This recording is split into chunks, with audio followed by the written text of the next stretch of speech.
Hello, आप सभी का स्वागत है my YouTube channel computer education में। आप सभी कैसे हैं? आशा करती हूँ कि अच्छे होंगे और अच्छे होने भी चाहिए। आज मैंने अपना जो टॉपिक लिया है वो है लाटानुप्रास अलंकार की परिभाषा। लाटानुप्रास अलंकार की परिभाषा तो मैं बताऊंगी, उनके उदाहरण बताऊंगी, लेकिन आज एक उसमें भी बहुत महत्वपूर्ण बात बताने वाली हूँ। इसीलिए यदि मेरी वीडियो को आपने ओपन किया है तो इसे पूरी वीडियो जरूर देखते हैं हम लाटानुप्रास अलंकार की परिभाषा क्या है। इसे शब्द अनुप्रास अलंकार कहते हैं क्योंकि एक शब्द इसे वो पूछ ले कभी पेपर में, ये बताइए लाटानुप्रास अलंकार किस अलंकार के अंतर्गत आता है, मतलब अर्थ अलंकार के अंतर्गत आता है या शब्द अलंकार के अंतर्गत आता है। तो ये शब्द अलंकार के अंतर्गत आता है, इसीलिए इसे शब्द अनुप्रास अलंकार भी कहते हैं।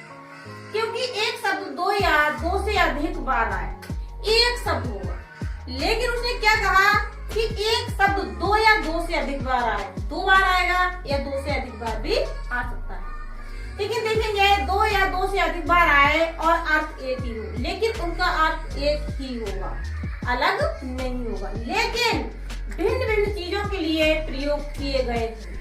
अर्थ तो एक होगा, लेकिन उनका जो प्रयोग किया गया होगा वो भिन्न भिन्न चीजों के लिए, अलग अलग चीजों के लिए किया गया होगा। जैसे कि उदाहरण के तौर पर हम देखेंगे, फॉर एग्जाम्पल, रोको मत जाने दो, रोको मत जाने दो। अब क्या हमने पढ़ा, रोको मत जाने दो, रोको मत जाने दो, तो अर्थ सेम एक जैसा ही लग रहा होगा, बिल्कुल है ही अर्थ, रोको मत जाने दो, रोको मत जाने दो। लेकिन मैंने अभी अपनी परिभाषा में ये बताया कि इनका दो या दो से अधिक शब्द आएंगे और वो एक ही, उनका अर्थ एक ही होगा, लेकिन वो भिन्न भिन्न चीजों के लिए प्रयोग किए गए होंगे। जैसे कि अब देखेंगे, पहला ही उदाहरण समझेंगे, रोको मत जाने दो, रोको मत जाने दो, अर्थ एक ही हुआ, लेकिन भिन्न भिन्न चीज क्या है, रोको मत जाने दो, रोको मत मतलब कोई भी व्यक्ति कभी जा रहा है तो उसमें कह रहा है रोको मत, इसे रोको मत जाने दो।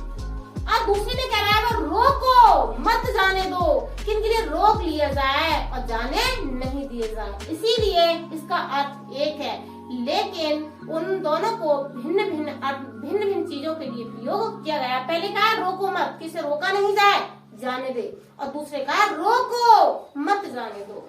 अब देखेंगे नेक्स्ट उदाहरण देख लेंगे, बहुत ही अच्छा है, जिससे कि हमें पढ़ने में और सुनने में भी बड़ा हर्षित लगेगा।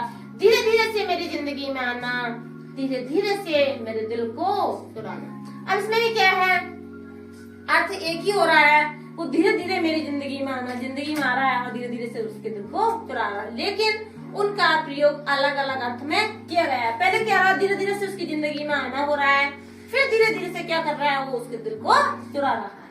आगे देखेंगे नेक्स्ट टाइम, पूत सपूत तो क्यों धन संचय, और पूत कपूत तो धन क्यों संचय। इनका भी अर्थ एक ही है, पूत सपूत तो धन क्यों संचय, और पूत कपूत तो क्यों धन संचय, लेकिन ये अलग अलग अर्थ के लिए प्रयोग किया गया है। देखिए उसने कहा है, कितनी अच्छी बात कही गई है इस उदाहरण में, पूत सपूत तो क्यों धन संचय। किसी व्यक्ति के लिए कहा गया है कि यदि आपका पुत्र, सुपुत्र मीन्स होता है अच्छा पुत्र, यदि आपके पास आपका पुत्र अच्छा है तो आपको उसके लिए धन जोड़ने की कोई आवश्यकता नहीं। क्यों नहीं है?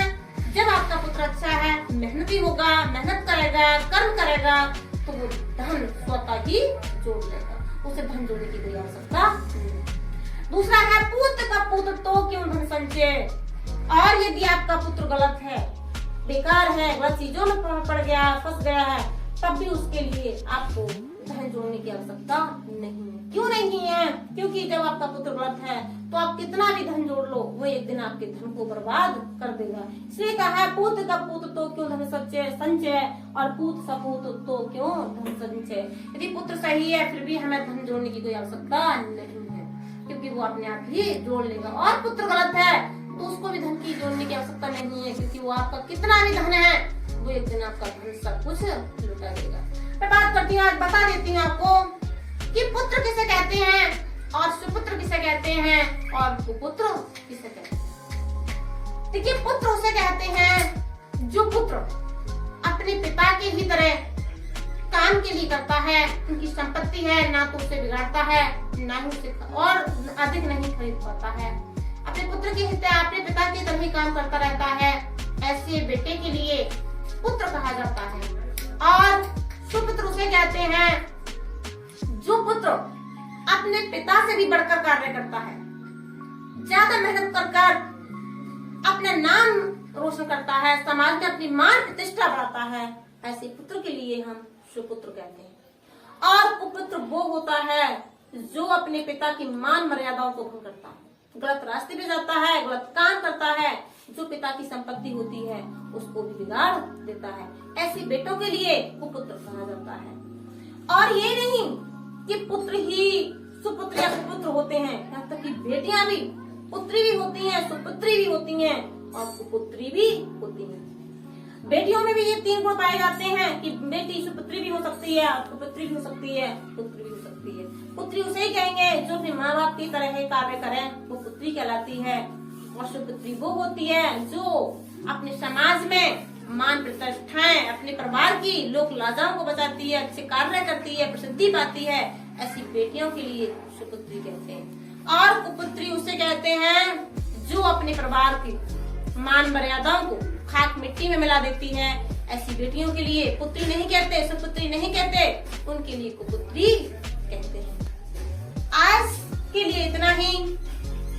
अब मिलती हूँ मैं आपसे एक नेक्स्ट वीडियो लेकर, तब तक के लिए बाय बाय।